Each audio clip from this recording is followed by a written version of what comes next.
So we've got a few really important announcements that we are here to make today.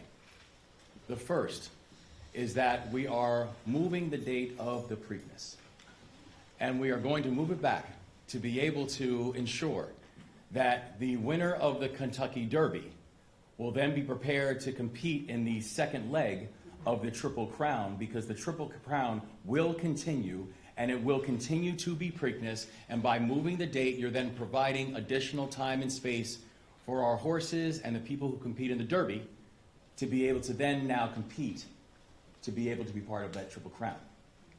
The second, the Maryland Jockey Club has finalized a new 6-year agreement with NBC Sports. That means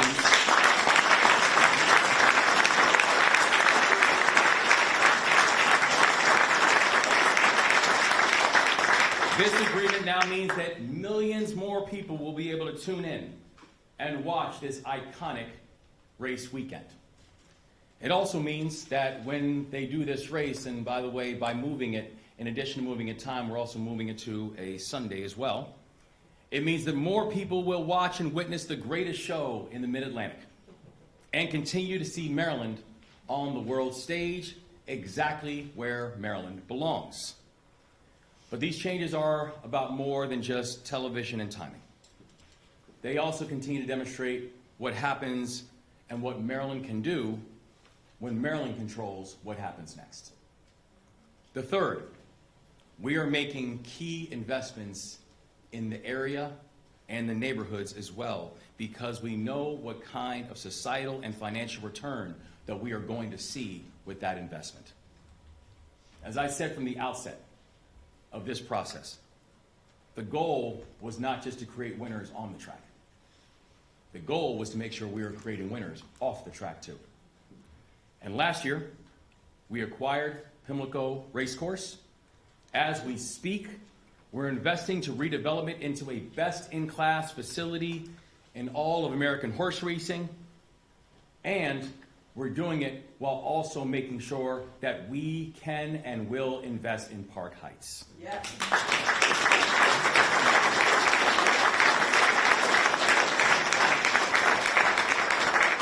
Last month, with our partners on the Board of Public Works, we acquired Laurel Park Racetrack to transform it into one of Maryland's statewide thoroughbred training centers.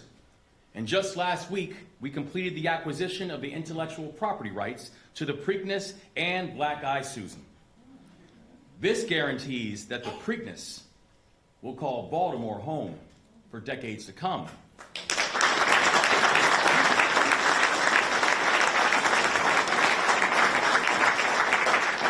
And by the way, here's the thing to remember about it too.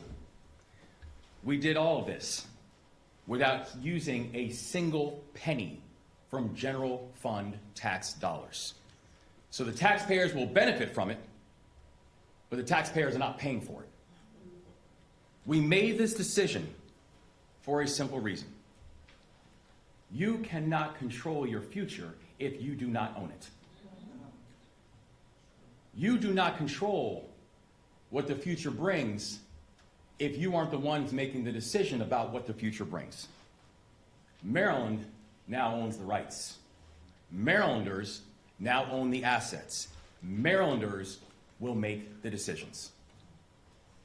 More than 28,000 Maryland jobs depend on this industry. The horse racing industry generates about $3 billion to the state of Maryland. And considering all of those things, it's important that Marylanders are the ones who are making the decisions about its future. And here's what I also know.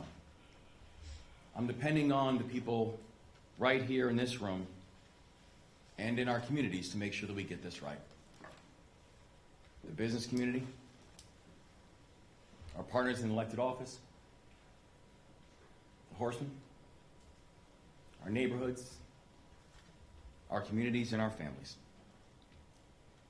We're going to need all of you to make sure this works and make sure that this momentum continues, because the momentum we are now seeing to grow and diversify our economy, it is real.